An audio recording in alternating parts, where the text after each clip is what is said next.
Help me to hold out. Mm, Oh Lord, help me to hold out. Hey, until my change comes. Help me to hold out, Lord. Help me to hold out. Oh, Lord Jesus, help me to hold out. I gotta hold out, hey, Lord, help me to hold out. Help me to hold out until my change comes. Hallelujah. Yes, Lord Jesus, how you're doing this beautiful day? How you're doing wherever you are? How are you doing? Listen, guys, listen. I bring good news. I bring good tidings. Hallelujah. Thank you, Jesus, for your mercies, Lord Jesus. Thank you. Oh, dear Father, help us in this place today. You know, there are moments in life. You hear me? There are moments in life when you may or one may get a hard report. It could be from an oncologist, from a regular doctor, from a financial institution, IRS. This report may come and it may just shake everything in you. Like my friend was telling me that I don't even know what happened to her. Like the IRS gave her a bill of $250,000. And she was like, how is she supposed to pay that? I don't know. You know, news like that will come and it may shake your foundation. I was talking to somebody today who was just telling me that the doctor just gave him 6 months to live. Another doctor came, the same patient, the same person.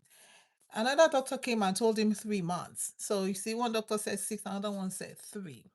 So I had to come and do this because it just reminded me of my sister of blessed memory. How one can get a report. And not just her alone. I have a lot of people that get reports like that. And some people may just get uh, a report from a lawyer too. Maybe their wives filed divorce and the letter is delivered to them. I've seen, I've heard of nothing. I've heard where the letters were delivered even on the hospital bed. That's how, that's how, I don't even know how to say that. Um, and then your whole world is just like turns upside down, turned upside down. Maybe you're just sleeping and you just hear your car being repoed. Your world just seem at that point to like be turning upside down. But I want to encourage you today. That's why I'm here today. Jesus said, go tell John that the poor have the gospel preached to them. So the poor necessarily does not mean money. And I say that all the time. Even though we want to make everything about that. The Bible says the poor in spirit. Blessed are the poor in spirit. So that tells you that you can be poor in some other areas, not necessarily money. Somebody who is not able to think well is poor in that information. We say information is power. Somebody who is not making the right decision is poor in that area. So come with me, get somebody to join this. So, beloved, even in that moment when it seems like your world is turning upside down, when it seems that this news is just going to break you, there's some people, there's some people that get IBS, irritable bowel syndrome. Once they get a bad report, I don't know if it's ever happened to you. It has happened to me. Once I get a report like a bad report like this, next thing I want to do, I gotta go to the bathroom because my whole system just like, okay, So I thank God for that though, because this body is so marvelous. Because then I can, hey, I see you at Solomon. Hey, how are you? Then you can get the waste out of your body. So I want to encourage us today in this place, in this hour, because I'm just going to share with you what I shared with this person today. And that is just, I told him something. I said, because you got this report does not mean you should stop living. Because you got a bad report does not mean your life stops. Your life only stops after you go down 6 feet. But until then, and I say, the doctors can tell you what they want to tell you because they are working on algorithms. Everybody have the standard that they work on based on based on the researches that they've done. I see you. How are you? Yes, I'm having a good day. Oh, I see you at Holdenberger. Oh, praise the Lord. Hallelujah. Thank you, God. So I'm saying it's not time for you to stop living. So you may be here today, or maybe you know somebody you want to share this with who has received a report and they've told them, oh, you have 6 months to live, you have 3 months, you have 3 years, you have, people will say what they want to say based on their knowledge. But what do we now have to do? So let me share with you a few things I told this guy. I said, this is what you're going to do. Number one, you should even see it as a privilege. It's just like Ezekiah in the scripture. Ezekiah was told by God, put your house in order. You are going to exit this world. Put your house in order. And that's what I share with my sister of blessed memory too. I said, the doctors told you this. I say it's an opportunity for you to put your house in order. I said, not many people have that privilege and opportunity. As much as, it's like, it's not a pleasant, it's not a pleasant report. As much as nobody wants to get that kind of a news, but what has happened has happened. And I said, what you cannot change, you cannot change. But what you can change is what we're going to focus on. What we can change, we can focus on. We will let God do what God will do. Exactly what I told it. And then you, on your own part, as a human being, you will do what human beings will do. We must always remember that God is close to the brokenhearted. So your heart may be broken right now. Maybe you got a phone call. The love of your life just decided, you know what, I'm done. End of the relationship. So, that will break you. Your heart may be broken. God is close to the brokenhearted. I love the scripture because whatever you want is already in the scripture. That's how much God, thank you. That's how much God loves us. That's how much God cares about us. He said we should cast our cares upon him because he cares for us. He cares not just for us, he cares about us. He is touched by the feelings of our infirmity. So when you got that news, nobody may have been there with you. But one thing I know, that God is there because God say, I am with you always to the ends of the earth. Say, remember it. Remember this. He had to tell them to remember that he is with them always. He is with us always to the ends of the earth. Wherever we are, God is there. So when you receive that bad report from your doctor, God was there. When you receive that phone call, God was there.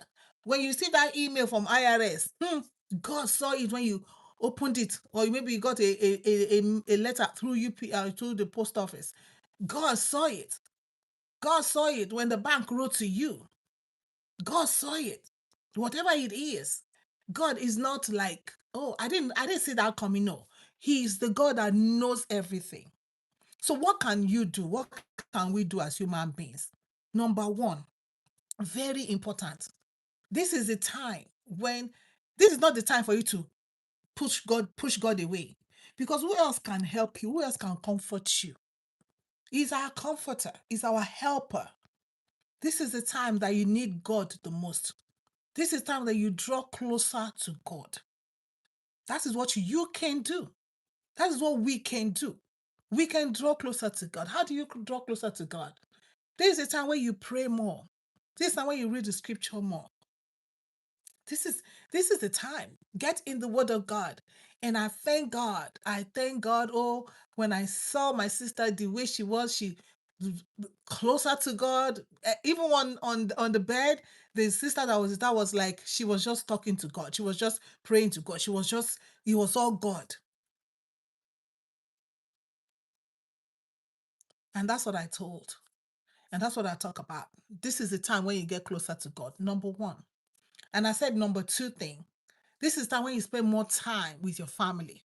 And I said the daughter, I said, this is the time when you bring the grandchildren around him more. Time for, thank God it's summertime. Everybody's doing graduation. There's holiday, there's party here, there's cookout here, there's the Mondays, Memorial Day, people doing cookout, celebration. This is the time. This is where you spend more time with family. Maybe because of sickness, because of issues of life, maybe job or whatever, whatever, you've not been able to spend time with your family like you're supposed to. But when this news come, it's like, hey, stop. Your life does not stop. But all the running around that you have been running around stops. So now it's time for you to say, family, where are you? Spend meaningful time with family and loved ones. And I said that also, this is also the time where you call up people that you felt that, I don't think my relationship with that person is really good. Well, let me try and make it up. Let me try and make it up. This is the time when you begin to forgive people. This is how you begin to ask people to forgive you for things that you have done that you have been so prideful to ask for forgiveness about. When we get stuff like this, it's actually when we should be broken. This is when we should be broken. This is not the time where you begin to gather yourself more enemies. This is not the time when you begin to, you know, be feeling bad and be feeling bad about people. No, this is the time where you try to make up and mend relationships with people. This is the time. Otherwise, what other time do you have? God gave you this opportunity. So whatever news you have received, it's not the time when you push people away. It's actually a time when you try to get into a community and get with people. You may want to write letters, record messages, get a journal. It may be a time for you to begin to journal your experience. You may not be able to write as much, but thank God for phone, you can record. You can record your life. You can record you can record your life history to your family, to your close relations, people that know you but they've not seen you for a long time. Now you can bring them up to speed about your life, what's going on. And that actually helps you when you see when we talk, it helps us a lot. When I talk, it helps me. So talking is a good therapy. That's what we call talk therapy. So when you talk, it helps you to offload whatever is on your chest. So talk it up. Talk it up to somebody, talk it up to on the phone, just get this is the time where you stop postponing the important things that truly matter to you. What really matters to you? You think about what matters to you now. It's what was it that you wanted to do? I was telling him, I say, if you have a bucket list, this is the time when you look at your bucket list. Oh, I need to travel to Alaska. This is the time. Oh, I've always wanted to go to New York. This is the time. I have always wanted to go to the beach. This is the time. This is not the time for you to force. But this is the time for you to begin to live the life that you could not live before because you couldn't go on a vacation because you were busy working, working, working, working, taking care of family, taking care of family, taking care of family, but never taking care of yourself. And now, boom, this result comes. Especially if it has to do with end of life. Especially if it has to do with end of life, where they tell you you have this much to live. Bucket list. Bucket list. You need to get a bucket list. What's a bucket list? Meaning something you've always wanted to do, but you were not able to do it. Maybe because of time, maybe because of family commitments. But at this point, at this time, when you get this news, forget about family commitments. Bucket list, do something for yourself.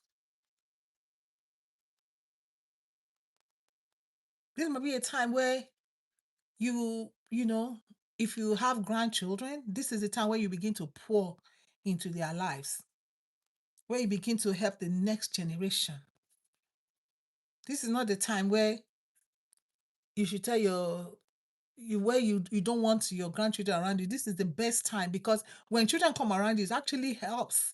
It brings the youth and the young of you out.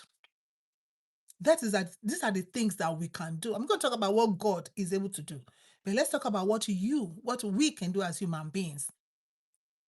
Also, take care of your health as wisely as possible and follow appropriate medical guidance. Like I said today, I was like, you know what? Whatever you want to do, do it in moderation. Do it in moderation. But you need to take care of yourself. Get out there and take a walk. Get out there and mingle with people, because sometimes, like I said, the talk therapy is really good. Go out there. Maybe you need to get a gym membership. Sometimes you may not even go and exercise. You can just go and sit down in the gym and just be. Sometimes I go to the gym and I see somebody just sitting down, and like, just being there in the midst of people. Just come and sit down. My gym now, they have like a place where they play chess. So you can come to the gym and just sit down there. You can go to the library. You can go help in stocking books. You can go help in reading to children. You can go to volunteer in schools to read to children. These are things that can help you take your mind off the bad report. Do not concentrate on your bad report. And this is very important. This one, I love this one. Continue laughing. The Bible says that laughter is good for the bones. I don't think the science has been able to discover the connection between laughter and the bones. But that's what the scripture says. That laughter is good for the bones. So laugh. Don't take life too seriously.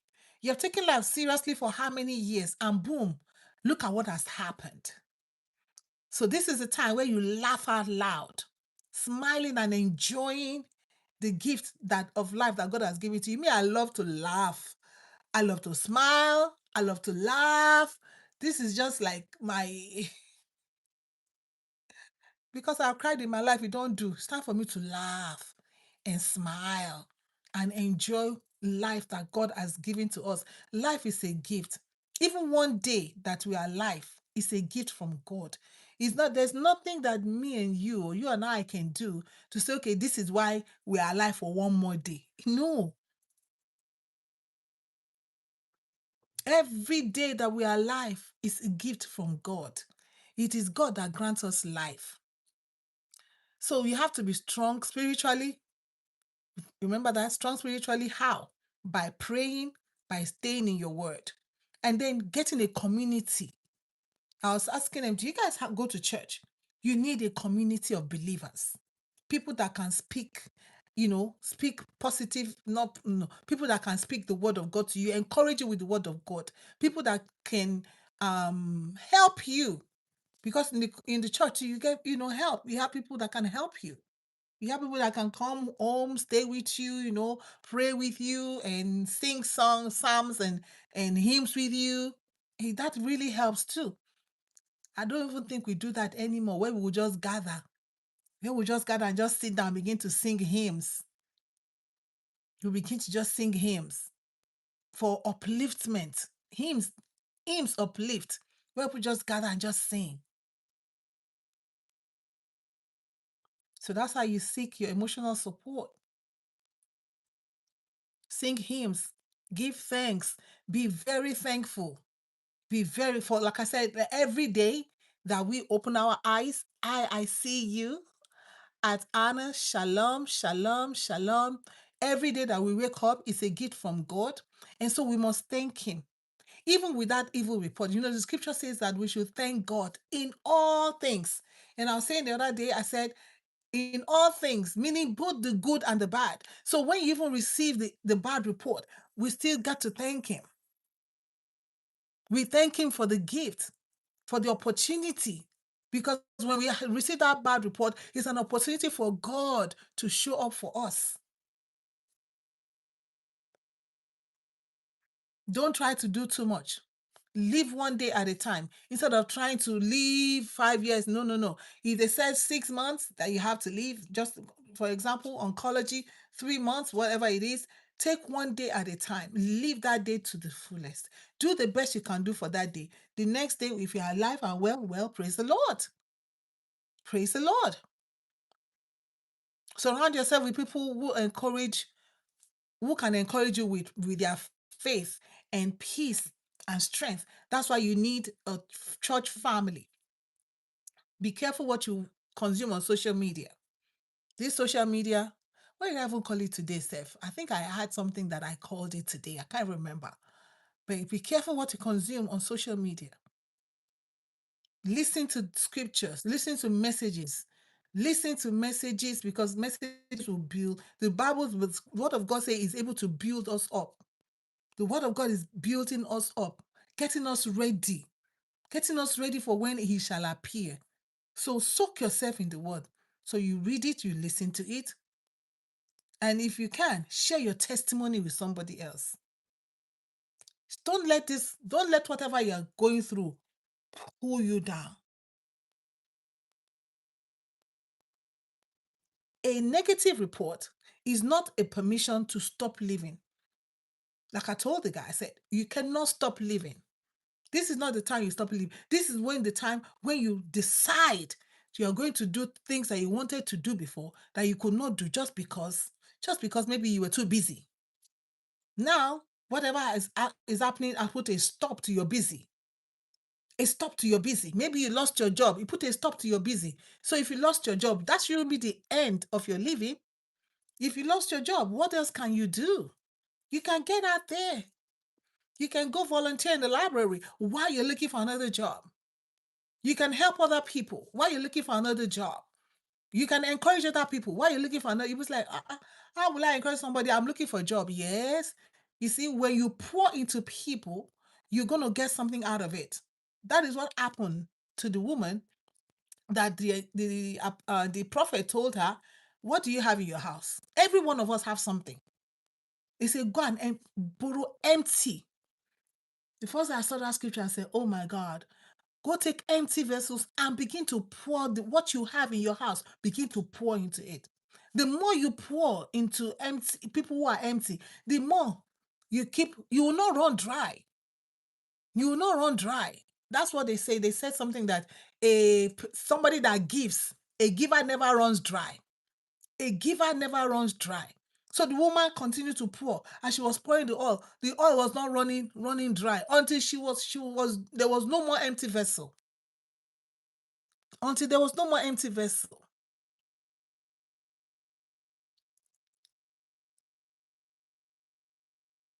All right. Yes, I see you. We're gonna pray. Praise the Lord. We have a prayer request right here, and we are going to pray in the name of Jesus that the Lord will work it out. Let go of bitterness. This is not the time where you'll be bitter. Especially if they told you you have 6 months, 3 months to live.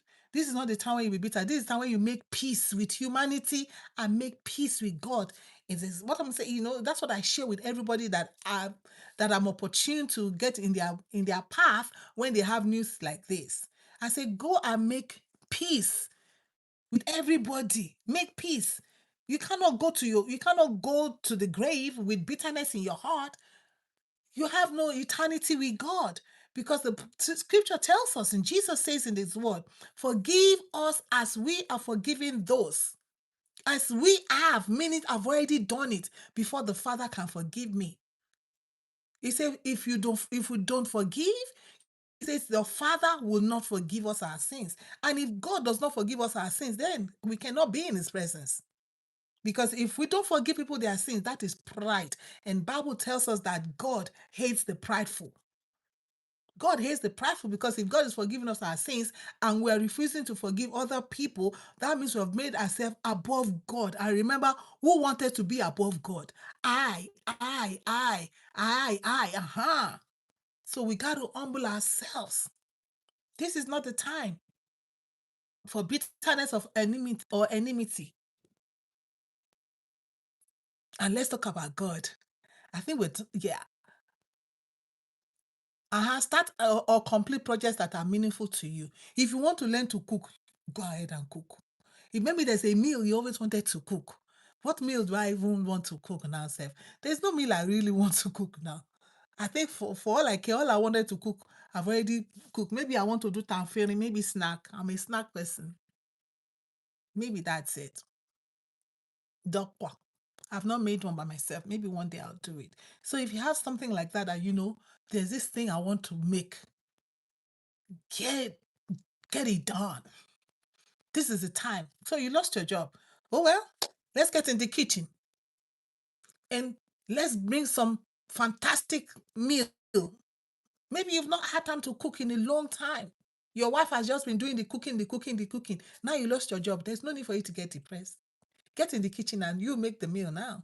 So you can see what before you complain, all that complaint to complain about the food, you can see what it takes to go to the store, prep the food, cook it, and clean. That it takes a lot. So now you learn to cook. Little stuff. The stuff we can all do. Oh, yes, I told him. I said, travel. I think I mentioned it. Or visit places you've always desired to see in person. Yeah, you want to go to the beach? Come on, let's go. Yeah, you want to go to New York? Come on, let's go. You want to go to China? Maybe not China. But whichever one your leg can reach, let's do it. And so, remember that the report is not greater than God. Continue to trust Him through it. The scripture tells us God is able to turn things around. He tells us that He is the only one. Whatever it is that you're going through right now, He can work it out. He can work it out. He's able to make that thing that is bitter turn it for your good. He can turn it for your good. So we have to trust Him. You have to trust Him completely that God is able to turn it for your good. Turn it in my favor. Mhm. Do you believe that? Can you trust Him? Faith comes by hearing, and hearing what is declared about the Messiah. The Messiah is able to turn it for your good.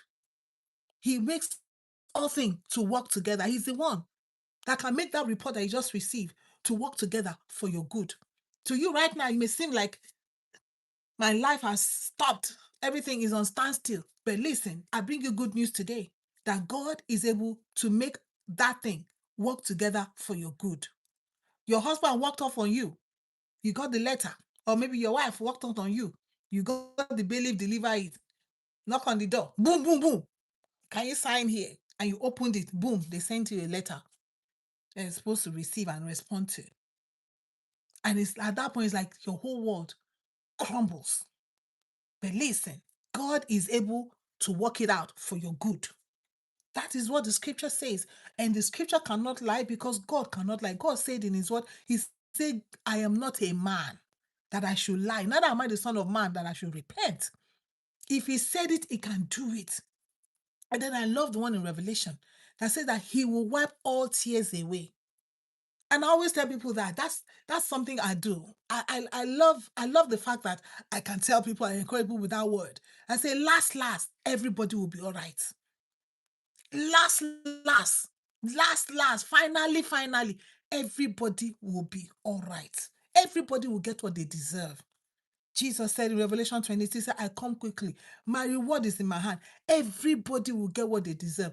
Do not let whatever people are doing to you, whatever report you got, do not let that report take you. Because this report can be in different ways, in different forms, in different shapes. The one that has to do with your medical, don't let it take you out. Last, how would that work out? The scripture tells us that when in Thessalonians, say when the trump of God shall sound, the dead in Christ will rise first. See, my sister of beloved memory, if the trump sounds now, guess who is going to rise first? She's going to rise first. She's going to meet with the Lord in the air first before me that I'm alive and well. Me that I'm alive and walking in Him. Me that I'm alive and in Christ. But the dead in Christ are the ones that are going to rise first. The dead in Christ. That is such a beautiful, beautiful testimony that last, everybody is going to be all right. Everybody's going to be fine because God will work all things out for our good. He will work all things out for your good. He will work all things out for your good, whatever it is. I want for you to know right now that God will work it out for your good. It is what he has promised in his word, and he cannot take back his word. If he has said it, he can do it. If he has spoken it, he will bring it to pass. He said forever, his word is settled in heaven. He's not a man. He cannot change his mind just because. So God will work it out. God is with you in whatever you're going through. Before that thing happened, God was aware. There's nothing that God gonna say, okay, that really I didn't really see that coming. No, he saw everything coming. Just trust him. And finally, all tears will be wiped away. When the Lord Jesus shall appear, all tears. He said there will be no crying in his presence. So right now, we have teardrops. Because we have tear ducts, because we are in the flesh. But when we are transformed into his image, when we have spirit now, we have been made, taken away from the world of flesh. We cannot cry anymore because spirits don't cry. Just like the same way that spirits don't marry. Mhm. A lot of people cry in marriages. So you can cry now. It is because you have tear ducts. I mean, you have to cry, you have tear ducts. The day you don't cry, you cry. I mean, forget telling a man, oh, don't cry, men don't cry. No, God gave women tear ducts, he gave men tear ducts. So teardrops come from teardrop. I mean, teardrops come from tear ducts. So if God did not want men to cry, he will not give them tear ducts. So I tell men to, if you are whatever, just go into your bathroom, cry and clear your tears and come out. At least I saw an 80-something-year-old man crying for the wife that left him more than 40 years ago. He was still crying. If strong, that love was strong. I was like, wow, I've never seen that kind of love before. Somebody left you 40 years ago, and you still they shed a tear. A man, it's beautiful. Yeah, men can cry. You should cry if you need to, and clean your eyes and come out looking good.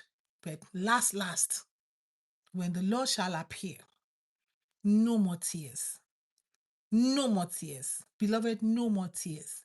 So look forward to that day when there will be no more tears. So when you're crying, tell yourself, the day is coming when I will not cry anymore. Sometimes I tell myself that when something happened and I cry, I say and I cry, and then I cry again. I say, God, when am I going to stop this crying? Then I have to remind myself, the day will come when I shall no longer cry. I cannot wait for that day. I cannot wait for that day when I will no longer shed a tear. And that one day only comes when my Lord appears, when I am transformed and translated. So it can happen to you, happen to all of us. We can have that hope, the hope of being in his presence and no more tears. The hope of being in his presence and no more pain. No more pain in his presence. There'll be no more pain in his presence. There'll be no more tears in his presence. So I'm encouraging you to hold on to the Lord Jesus. Trust him. Trust him deeply. Trust him deeply. Trust him with the whole of you. Live life that God has given to you every day. Thank God for that life. Receive it as a gift from him, not as something that we deserve or we work for. So never come to the point where you say, oh, why me? Oh, why me? And oh, why not you? Oh, why not me? Oh, why not me? Every day is a gift from God. Let's appreciate whatever day that God allows us to stay on this earth. This earth belongs to him, and the days belong to him. He decides who lives and who doesn't. So know that whatever it is that you're going through, God cares about it. God knows about it. Jesus is touched by the feelings of your infirmity, and I encourage you to be strong in him and in the power of his might. So remember, do your part. Trust God. Do your part and trust God and let God do his part. And what God can do, your story, my story, our lives are in his hands. And I pray that the Lord will continue to help us to hold on. Job said, I will hold on until my change comes. However, the change will come. Change does not, you don't necessarily mean that, okay, maybe doctor said cancer, I will die in 6 months and I don't die in 10 years. Change necessarily may not come like that. Change may come when God says, okay, it's time to come home, and you're translated and you're changed into his image. Right there, your change has come. So I'm trusting the Lord that your change will come. Hold on.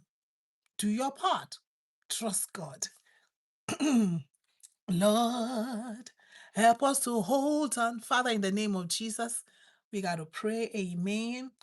There's a prayer request in the house. Amen. Thank you, Father God. Thank you, Lord Jesus. Oh, glory. Hallelujah. Thank you, Lord Jesus. Thank you, Lord Jesus. Thank you, Lord. Yes, we pray for our dear brethren here that's requesting prayer request, proposal, marriage. Paramita, Pradeep, please pray and propose marriage get agreed, declared by Father in the name of Jesus. Father, in the name of Jesus, we call upon you right now for our brethren right here that is asking, oh God, for guidance, asking for wisdom, asking, Lord Jesus, that you will be the one that will guide them. God, the mother and our mother, Tipali, in the name of the Almighty God, Father, we pray. We pray for Paramita and we pray in the name of Jesus that you will order the steps. You said that the steps of righteous are ordered by you. Order their steps. Father, you said if a man finds a wife, finds a good thing and obtains favor from you. Father, marriage is good. Marriage is something that you initiated. And you said, for this reason, God made them male and female for this reason. God made them male and female for the reason of marriage. And we pray, oh God, that if this one have decided to take your word and obey your word, Father God, that you will be with them, you will guide them, you will lead them by your spirit, you will put helpers in their path, you will smoothen everything for them, Lord. And in all of this, Father, that your name will be glorified. We say, be glorified in this union in the name of Jesus. We say, let your will be done in this union in the name of Jesus. We ask that you magnify yourself in the name of Jesus. Thank you for the resources, Almighty Father, that they need, Father, as they walk this walk, as they take this step. You said, whatsoever God has joined together, let no man put asunder. As they take this step to celebrate what you have started, Father, we are asking, oh God, for your grace. We are asking for your mercy. We are asking for your favor in the name of Jesus. We praise your name. Hallelujah. We thank you. And right now, Father, we pray. We pray for our brethren, oh God, who have received one hard report or the other. In any way, Lord Jesus, this report has come and it's kind of thrown them here and there. Father, we are praying, oh God, that you will give them strength. We are praying, oh God, that you will give them wisdom. Father, to navigate this season, because life is in seasons, the wisdom to navigate this season in the name of Jesus, this season of this report that they have given, that they have been given, Lord, whether by the medical people, by the legal people, for the financial institution, whatever, from the family, they've got a report from their husband, their wives, father, even children. Oh God, we are praying today in the name of Jesus that you will help us to do our part and that you will work your miracle. You will work in us to will and to do of your good pleasure. We have heard today that you are able to make all things to work together for our good. We have heard today that you are able to turn situations around. We have heard today that on that day, in the final days, in the latter days, when we are with you, we shall weep no more. We are trusting you for that day where we will weep no more. In the name of Jesus, we are trusting you, oh God, for that man who received a letter for his job. That job ended. Rather, we are trusting you to make a way. We are trusting you to open that door. We are trusting you, oh God, to turn that situation around. In that business, turn that situation around. In that home, turn that situation around. In the name of Jesus. Father, show yourself strong on the behalf of your creation. In the name of Jesus, because you did not create us to suffer. You created us because you have a plan and a purpose for us. And we pray, oh God, that the plan and the purpose that you have for our lives that you created will come to pass, that you will work it out in the name of Jesus. Father, we are sorry, oh, everywhere that we have gone wrong. Father, we are praying today that you will have mercy on us and forgive us as we begin to walk towards you. You said that if we seek you, we will be found of you. You say if we draw closer to you, you will draw closer to us. Father God, give us a heart to draw closer to you each day. We just thank you today. We just praise your name, Father. Thank you for the life that you're transforming in this place. Thank you for transformation. Thank you for transformation. Thank you for transformation in the name of Jesus. Help us, Lord, to make right what we need to make right. Help us, Lord, not to keep bitterness in our hearts, no matter what we're going through. Help us, Lord, to fix what relationship that we need to fix. Help us, Lord, in the name of Jesus. We praise your name, Jesus. We praise your name, Jesus. We praise your name. We honor you tonight in the name of Jesus. Hallelujah. Thank you, Father. Beloved, God bless you. Thank you for hanging out with us today. If the Lord permits us, we'll be back again to encourage us again as we walk this walk in Jesus' name. Stay strong, stay trusting God. The Lord bless you. Hallelujah.